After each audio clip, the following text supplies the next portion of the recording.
4 years ago, dirty water contaminated with lead started flowing from Flint's taps, causing sickness and death, while officials denied there was a problem. When we're dead and gone, these children will suffer for what we failed to do. Now, officials insist the water is safe to drink, but residents don't trust them. How many people have we buried and babies have died because of this? And we're just supposed to get over it. As an ordinary citizen, if I poisoned one individual, I would be in prison. And they poisoned an entire city of people, and no one is being held accountable. The state of Michigan has stopped providing free bottled water to Flint, forcing people to spend thousands of dollars on water to drink, cook, bathe, and even flush the toilet. And water bills here are already some of the highest in the country. Why should the people of Flint pay for water that poisoned them, that they don't trust, and in a lot of cases they don't even use? Because the water is safer.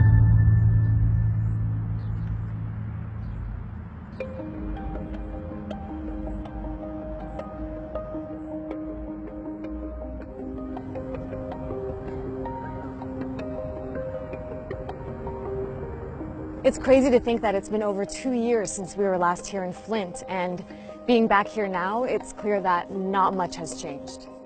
The last time we visited, things were in bad shape. They said something about the water won't be fixed in 2035. Whoa.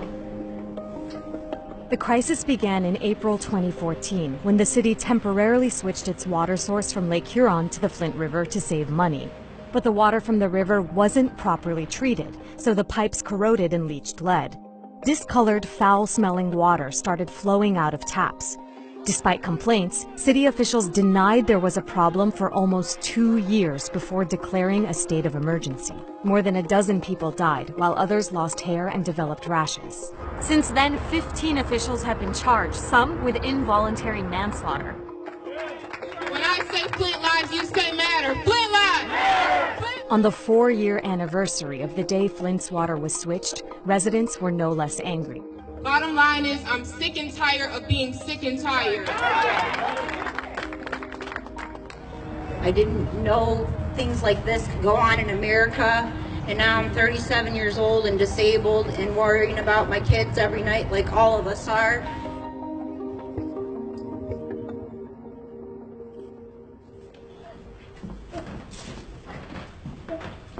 Wanna walk with me? Christina Murphy is a single mom of 3. Since the water crisis began, she's struggled to stay afloat. So you're told your water is fine. You stopped getting this free bottled water, and now you have to buy it. In April, Michigan Governor Rick Snyder announced the state would stop providing Flint with free bottled water, claiming nearly 2 years of test results showed lower lead levels. That sparked outrage. Christina, like other Flint residents, relies on filters. Even though she doesn't trust the water, she still has to pay hundreds of dollars a month for it. My water was shut off last month, and they made me come up with $838. Wow. And I'm living off of like $600 a month right now. Christina's youngest child is 2-year-old Declan. She was 16 weeks pregnant with him when news broke about lead in the water. As a newborn, Declan made headlines after his first bath was given entirely with bottled water. So this baby has never known clean water his whole life. He only knows bottled water. Bottled water or heavily filtered water. Has he had any sort of health side effects of the lead, do you know? We do know that he could be cognitively impaired, but we won't find out until he's like 3 or 4 years old. Last year, Christina had her children screened for various toxins, including lead, through hair follicle tests. Arsenic is somewhere around 70, 80. The lead is beyond the 95th percentile. Yeah, the lead's beyond. And then the total toxic representation is 100. Yeah. As her family reels from the effects of the crisis, Christina's lost all faith in the government. What was the governor's words to the mayor the other day? Get over it. Well, tell my kids that, you know, please, Governor Snyder. Tell my kids that to their faces, to get over the fact that they've been poisoned and that their legs hurt and that they have night sweats and that they shake sometimes and that their mommy can't play with them the way she used to because she's too sick. And we're just supposed to get over it.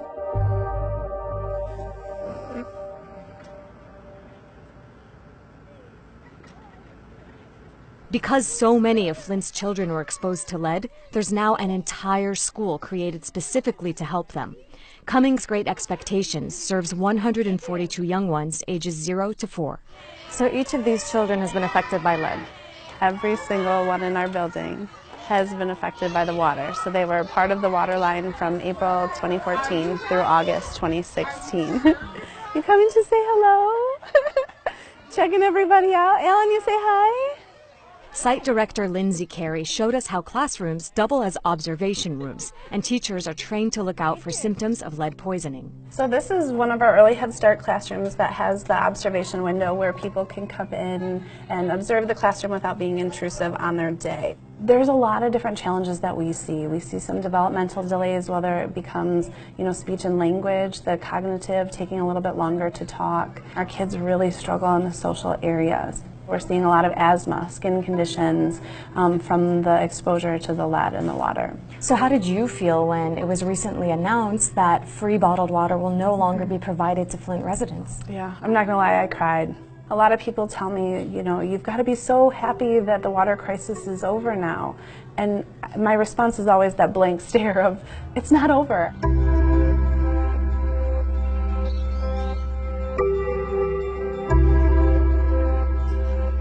In 2017, the U.S. Census Bureau declared Flint the poorest city in the country for its size.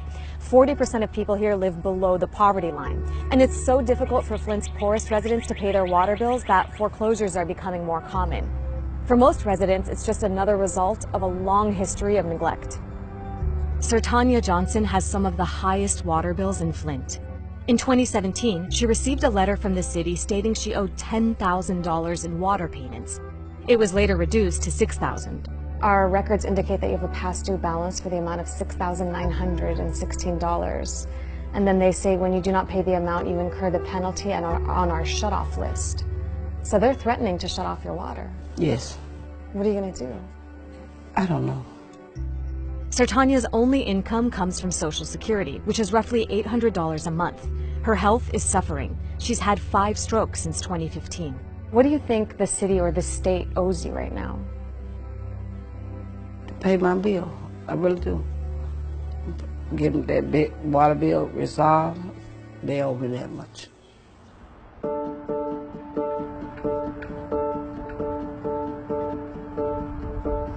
This is one of the areas where they're replacing thousands of contaminated pipes to remove any traces of lead. The work is scheduled to be completed by 2020.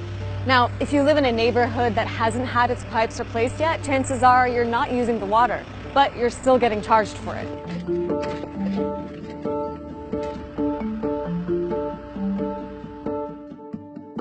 Huey Newsom is Flint's new chief financial officer. He comes from the private sector and supports the city shutting off people's water for lack of payment. Why should the people of Flint pay for water that poisoned them, that they don't trust, and in a lot of cases they don't even use? Because the water is safer. We have worked so hard to go from where we were at the beginning of the crisis to now. The poverty in Flint is undeniable, and people are still reeling from being poisoned by the lead in the water. And yet they have some of the highest water bills in the country. Is that fair? I don't think it's fair, but it's unfortunately right now it's a financial reality, and we're working very, very diligently to address that. We've really tried to communicate to residents that, if you're using the water, you have to pay for it. If you don't pay for it, other residents have to pay for it. But then other bad things happen. The last thing we want to do is to have someone else control this. A lot of people would argue that they shouldn't have to pay anything, that someone else should step in, maybe the state, and pay their water bills. Well, and I don't want to get too deep into what the state should not be doing. People, when they're billed for water and sewer together. You're using sewer. There's no question you're using it, so you should also be paying for that service as well. So let's not talk about what happened in the past so that you can, circumvent paying for a service that you have now.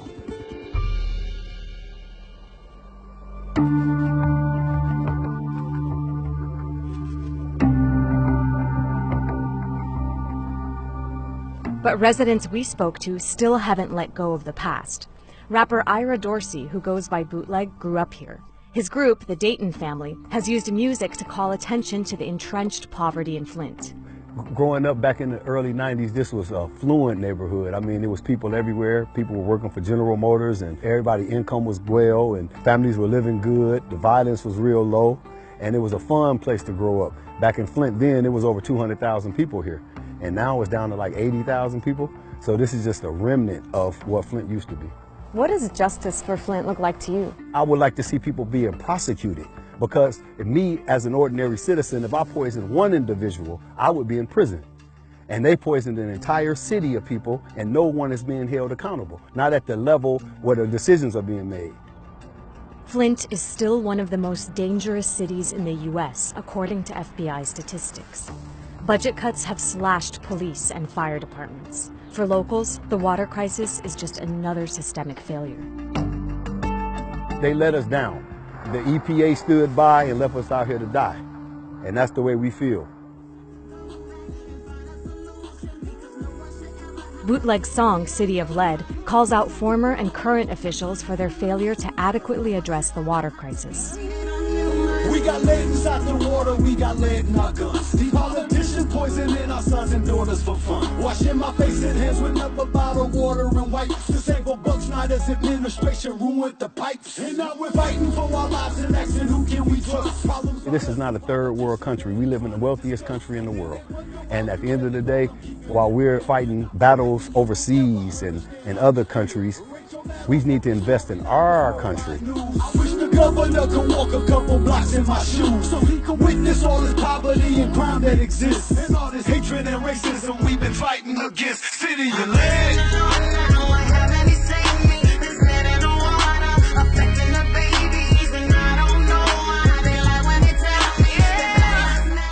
Hey guys, it's Dina here in Flint, Michigan, and that's an update on the ongoing water crisis here. Come back for a video next week where I'll still be in Michigan, but reporting on Nestle and how it's getting a lot of water from this state for cheap and folks are not happy about it.